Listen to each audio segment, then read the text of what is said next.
কেমন আছো? আশা করি ভালো আছো। আজ আমার গলা ঠিক নাই, সেজন্য গলা ভালো হবে না। আজ গোটা দিন কি করছি ভিডিওটা দেখতে থাকো, একদম সেই লেভেলের ভিডিও হতে চলেছে। আর আমকোটুকু ভালবে একটু লাইক শেয়ার কমেন্ট সাবস্ক্রাইব করে দেবে। আজ গলা বসে গেছে, ওই জন্য আওয়াজ বাড়ি আছে নাই। থেকে উঠে দেখছি চারিদিকে একদম মেঘে, একদম দেখাচ্ছে না, একদম চারিদিকে একদম মেঘে, একদম কোনো দেখাচ্ছে না, চারিদিকে একদম ছেলেবেলে মেঘ একদম খাতারনাক। সকালে কুলির দিকে বাড়ি আমি দেখছি কেউ নাই, গিয়ে কুলি দিকে একদম চারিদিকে একদম ফাঁকা ফাঁকা আছে।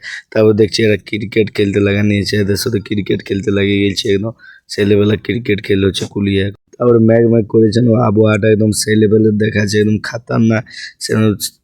আবহাওয়া দেখে দেখে এখন ঘুমা যাচ্ছি, সেই লেভেলের দেখতে থাকো। চারিদিকে একদম ফাঁকা গায়ে একদম দেখা যাচ্ছে সেই লেভেলে, একদম চারিদিকে একদম খাতারনাক দেখা যাচ্ছে, সবুজে সবুজে। তারপরে উর্মা পৌঁছে গেছি, এখন ওষুধ আনতে যাচ্ছি। একটা ওষুধ নিতে আলি উর্মাকে, আমার ওষুধ লিয়া হয়ে গেল। এই ওষুধ লিলি এখন উপর দিকে যাব একটু, এখন উপর দিকে যাচ্ছি, একটু উপর দিয়ে একটু দড়ি নিতে হবে, সে উপর দিকে যাচ্ছি। তারপরে আমার দড়ি লিয়া হয়ে গেলো, হাত করে দড়িটা নিলে, দড়িটার জন্য আমাকে এখন উর্মা আসতে হইলো আর ওষুধ নিলে। তারপরে এখন আমি এবার ঘর যেতে লাগিয়ে গেছি।